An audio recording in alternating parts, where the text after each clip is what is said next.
मय मतदारसंघातल्या सरवण गावच्या आंदोलनाक एक मायलस्टोन फावो जाला.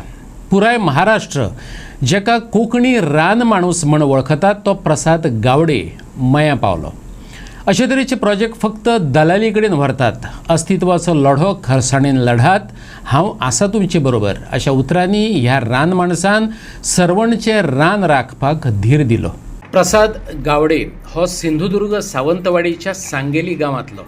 बऱ्या पगाराची इंजिनियरिंगाची नोकरी सोडून पर्यावरण, शेतां आणि इको टुरिझमाचो मार्ग पत्करलो. मातयेच्या घरांचे उपक्रम चालीक लायले. त्याच्या देखदेण्या ठसठशीत कामाक लागून लोकांनी त्याका कोंकणी रान माणूस अशी उपाधी दिली.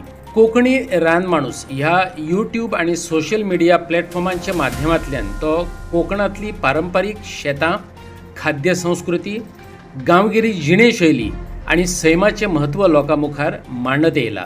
ऐकात त्याची आश्वस्त उतरां. खरं तर ही जी माणसं आत्ता बसली आहेत ही सगळी कारापूरची माणसं म्हणजे कोकणातली खरी माणसं आहेत जी आज जलजंगल जमिनीविषयी त्यांना प्रेम आहे, आपुलकी आहे. ही ह्या मातीसोबत कनेक्ट असलेली माणसं आहेत आणि ह्या माणसांचा जो विरोध आहे तो कुठच्या प्रकारचा विरोध आहे हा समजून घ्या. पहिली गोष्ट, हा विरोध इथे येणाऱ्या मोठ्या प्रोजेक्ट्सना विरोध आहे. कोकणात किंवा गोव्यामध्ये तुम्ही बघताय की पर्यटन मोठ्या प्रमाणावरती आता वाढत चाललेलं आहे आणि हे वाढत्या पर्यटनातून मोठ्या प्रमाणावरती जमिनी विक्री होत आहे. दलाली जी आहे आता गावागावांमध्ये तुम्ही बघाल तर मुलं किंवा तरुण लोकंसुद्धा आता दलालीच्या धंद्याकडे वळत आहेत. तर कुठेतरी हा जो संदेश आहे, ह्या लोकांची जी प्रेरणा आहे ती गावांमध्ये पोचवावी आणि ह्या माझ्या जवळचा जो कोकणाचा सगळा भाग आहे ह्या सगळ्या लोकांनासुद्धा ह्यांच्याकडून काहीतरी मेसेज द्यावा या उद्देशाने मी इथे आलो. या लोकांची जी आत्ता बघतोय की या लोकांना मोठ्या प्रमाणावरती गोव्यातल्या माणसांचा सपोर्ट आहे.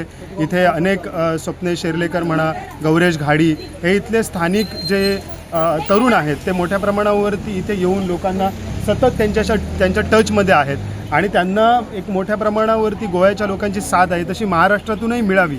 आणि माझा जो काही आज मला मानणारा किंवा कोकणावरती प्रेम करणारा जो काही वर्ग आहे त्यानेसुद्धा ही गोष्ट समजून घ्यायला पाहिजे की आज जर आम्ही आमच्या जमिनी जर वाचवल्या नाहीत तर उद्या सकाळी जाऊन आपली अवस्था फार बिकट होणार आहे. आपल्याला ह्या जमिनीमध्ये स्वतःचं अस्तित्व टिकवण्यासाठी अशा पद्धतीने कारापूरकरांच्या आणि प्रत्येक आंदोलनाला जे जलजंगल जमिनीसाठी आहे त्या आंदोलनाला पाठिंबा द्यायला लागणार आहे आणि राखणदार म्हणून यांच्या मागे उभं राहायला लागणार आहे. एक पॉझिटिव्ह डेव्हलपमेंट एक अशें मेळ्ळें की आयज आमची जे चळवळ आसा, प्रोटेस्ट आहा ती गोंयापुरतीच उरलेली ना. महाराष्ट्रांसून जे कोंकणाचे पर्यावरण प्रेमी आसा जशे की प्रसाद हे खूब आपले व्हिडिओज आणि प्रमोशनल एक्टिविटीज करता जे पर्यावरण वाचोवपा खातीर. त्यांची टीम आयज येयल्लेली आणि आयज तेंचे बरोबर डिस्कशन जालें की हे आमी पर्यावरण वाचोवंकूच जाय. कोंकणानूय अशेंच चल्लेलें आसा की खंय तरी हे डेव्हलपमेंटच्या नांवार डिस्ट्रक्शन करता, बिल्डिंग्स बांदता जावं मायनींग एक्टिविटीज करता. सो कोंकण जो बेल्ट आसा तितून गोवा पण येयल्लो आसा.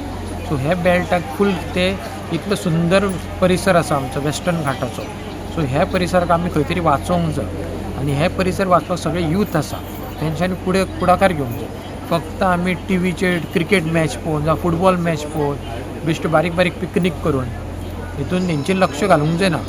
ज्यो आमी पर्यावरणा खातीर पिकनीकेक वयता ते पर्यावरण आमी जपोवंक जाय. तेचे जे जाग्यार तुमी वयता पर्यावरणाचे पिकनिके खातीर कळ्ळें ती आमी जागा बरी दवरूंक जाय आनी तेचो आमी डेव्हलपमेंटाक पॉझिटिव्ह डेव्हलपमेंट दवरूंक जाय ना की डिस्ट्रक्टीव डेव्हलपमेंट. सो हे आमचे अशें बरें उलोवपाक जालें आनी त्या हातून हे एक मॅसेज सरकाराकूय वयता की ही जी प्रोटेस्ट आसा ती आनीक तीव्र जायत रावतली फुडें.